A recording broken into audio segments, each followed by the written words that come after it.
পরের প্রবলেম 13 দাগ। আগের দিন কীভাবে করতে হবে কিছুটা বলেছিলাম, মাত্র কয়েকজন পাঠিয়েছে, 2জন সম্ভবত।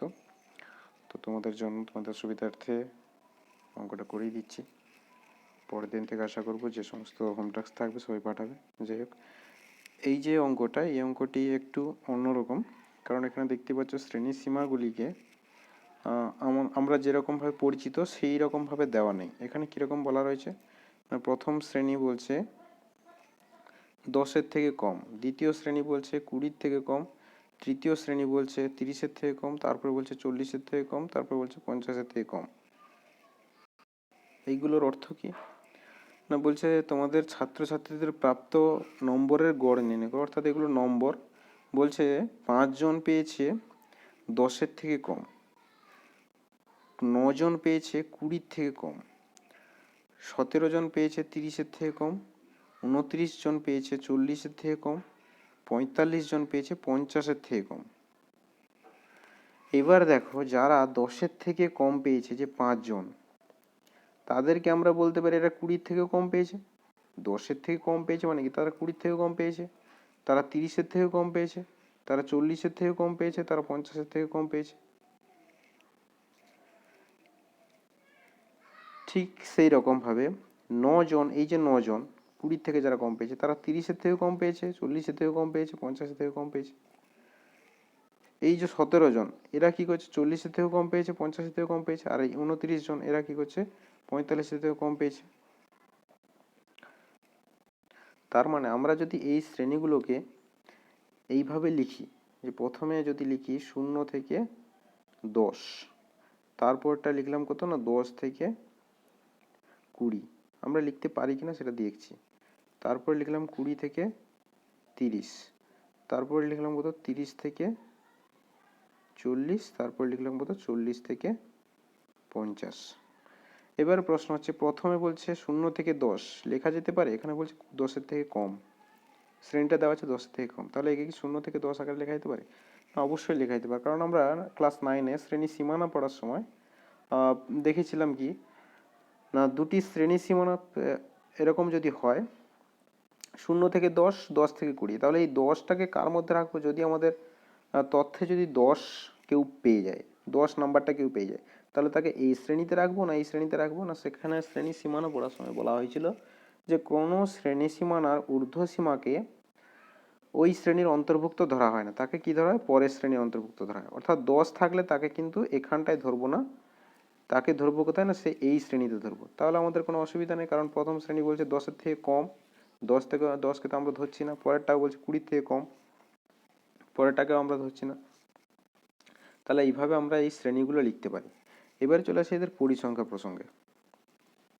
প্রথমে বলছে কত, প্রথমে বলছে প্রথম শ্রেণীটির পরিসংখ্যা হল 5, তাহলে 0 থেকে 10 অবশ্যই তার পরিসংখ্যা হবে 5। তারপরেরটার পরিসংখ্যা কত বলছে না, 20-এর থেকে কম পেয়েছে 9 জন, তাহলে 10 থেকে 20-এর মধ্যে কতজন পেয়েছে না, এই যে 20-এর থেকে কম যে 9 জন পেয়েছে, তার মধ্যে 5 জন কিন্তু 10-এর থেকে কম পেয়ে গেছে। তাহলে সেই 5 জনকে আগে বাদ দিয়ে দিতে হবে। বাদ বাকি যারা, তারা নিশ্চয়ই 10-এর থেকে বেশি পেয়েছে, 20-এর থেকে কম পেয়েছে। তার মানে 20-এর থেকে কম পাবে কারা না, 9 - 5, অর্থাৎ 4 জন। ঠিক একই রকমভাবে পরেরটার ক্ষেত্রে কি হবে, 30-এর থেকে কম পেয়েছে বলছে 17 জন, আমরা শ্রেণীকে লিখেছি কত 20 থেকে 30 পর্যন্ত। তাহলে 20 থেকে 30, 30-এর থেকে কম পেয়েছে 17 জন, তার মধ্যে 9 জন পেয়েছে 20-এর থেকে কম। যেই 9 জন পেয়েছে তারা তো 10-এর থেকে কম পেয়েছে। যাই হোক, 20-এর থেকে কম যারা পেয়েছে তাদেরকে যদি বাদ দিয়ে দিই এই 30-এর থেকে কম থেকে, 30-এর কম পেয়েছে 17 জন, সেখান থেকে যদি 20-এর কম পেয়েছে 9 জনকে বাদ দিয়ে দিই, বাদ বাকিরা নিশ্চয়ই 20 এবং 30-এর মাঝখানে পেয়েছে, 20 থেকে 30-এর কম পেয়েছে। কারণ 20 থেকে 30-এর মধ্যে কারা কারা পেয়েছে না, 17 জন ছিল 30-এর থেকে কম, সেখান থেকে আমরা 20-এর থেকে কম যে 9 জন তাদেরকে বাদ দিয়ে দেবো। 17 - 9 সমান কত হচ্ছে না, 8 জন। ঠিক এইভাবে আমরা শ্রেণীর পরিসংখ্যাগুলি পাবো। তো কিভাবে পাচ্ছি সেটা দেখা যাক। তাহলে আমরা এইভাবে এদেরকে লিখতে পারি যেভাবে দেওয়া ছিল। 0 থেকে 10 কতজন হবে, 0 থেকে 10 জন হবে, 10 হবে কতজন, 5 জন। ঠিক তারপরে 10 থেকে 20 কতজন হবে না, 10 থেকে 20 হবে কত, 9 জন ছিল 20-এর থেকে কম, তার মধ্যে 5 জন 10-এর থেকেও কম, তার মানে 10 থেকে 20-র মধ্যে কারা কারা থাকবে? 9 মাইনাস 5 সমান কত? 4 জন। 20 থেকে 30 কতজন? 30 থেকে কম বলছিল 17 জন, তার মধ্যে 20 থেকে কম 9 জন, তার মানে হলো কত? 8 জন। ঠিক একই রকমভাবে 30 থেকে 40 হবে কত? 12 জন। 40 থেকে 50 হবে 16 জন। এরপরে কি করতে হয় না, এবার যেহেতু এটা শ্রেণী সীমানা আকারে দেওয়া রয়েছে তাই এর মধ্যমান বার করতে হবে এবং তাকে xi দ্বারা লিখতে হয়। তাই প্রথমে এর মধ্যমান বার করা আছে। প্রথম শ্রেণীর ক্ষেত্রে মধ্যমান কত হবে না, শ্রেণী সীমানা হচ্ছে 0 থেকে 10, মধ্যমান তাহলে কত হবে না 0 যুক্ত 10 বাই 2 অর্থাৎ 10 বাই 2 সমান 5। পরেরটার ক্ষেত্রে 10 প্লাস 20 বাই 2 সমান 30 বাই 2 মানে 15। ঠিক একই রকমভাবে পরেরটার ক্ষেত্রে কত হবে 25, তারপরেরটার ক্ষেত্রে কত হবে 35 এবং তারপরেরটার ক্ষেত্রে হবে কত 45। মধ্যমান বেরিয়ে গেল। এরপরে এই মধ্যমানগুলোকে ছোট করার জন্য কি করতে হয় না, একটা যে কোনো একটাকে ধরে নিতে হয়, এদের মধ্যে যে কোনো একটাকে ধরে নিতে হয় কি কল্পিত গড় হিসেবে। সাধারণত মাঝখানেরটাকে ধরা হয়, তো 25কে তাই ধরা হচ্ছে কল্পিত গড় এ। তাহলে পরে যে কলাম বা পরের যে স্তম্ভটা পাওয়া যায় সেটা কি হয় না বিচ্যুতির পরিমাপ ডিআই। ডিআই সমান কত হয় না, এই প্রত্যেকটা xi থেকে বাদ দিতে হয় কাকে না, যাকে আমরা কল্পিত গড় ধরেছি 25কে। তাহলে প্রথমটার ক্ষেত্রে কত হবে না, xi বলা আছে 5, সেখান থেকে 25 বাদ দিচ্ছি, কত হবে 5 মাইনাস 25 অর্থাৎ মাইনাস 20, 15 মাইনাস 25 অর্থাৎ মাইনাস 10, 25 মাইনাস 25 অর্থাৎ 0, 35 মাইনাস 25 অর্থাৎ 10, 45 মাইনাস 25 অর্থাৎ 20। ঠিক তারপরে কি করতে হয় না, একে আরও ছোট করতে হয় কিভাবে না, যেহেতু এখানে আমাদের শ্রেণী দৈর্ঘ্যগুলি এখানে যেহেতু সমান, কত না প্রত্যেকটাই দেখো 10 করে, কারণ 0 থেকে 10, 10 থেকে 0 বাদ দিলে 10, 20 থেকে 10 বাদ দিলে 20 থেকে 10 বাদ দিলে এখানে হচ্ছে কত 10, 30 থেকে 20 বাদ দিলে 10, প্রত্যেকটার ক্ষেত্রে 10 করেই হচ্ছে। তাহলে শ্রেণী দৈর্ঘ্য 10। ওই শ্রেণী দৈর্ঘ্য দিয়ে আমরা যদি ডিআই গুলোকে যদি ভাগ করে দিই তাহলে কি পাবো না, ক্রমবিচ্যুতির পরিমাপ পাবো ইউআই। তাহলে ইউআই সমান কত হবে না, ইউআই সমান হবে ডিআই গুলোকে ভাগ করব 10 দিয়ে। তাহলে প্রথমে ডিআই কত ছিল, প্রথম ডিআই হচ্ছে -20, তাকে যদি 10 দিয়ে ভাগ করি কত হবে না -20 বাই 10 অর্থাৎ -2, -10 বাই 10 অর্থাৎ -1, 0 বাই 10 অর্থাৎ 0, 10 বাই 10 অর্থাৎ 1 এবং 20 বাই 10 অর্থাৎ 2। এরপরে কি করতে হয় না, ইউআই গুলোকে এফআই এর সঙ্গে গুণ করে ফেলতে হয়, ইউআই এফআই।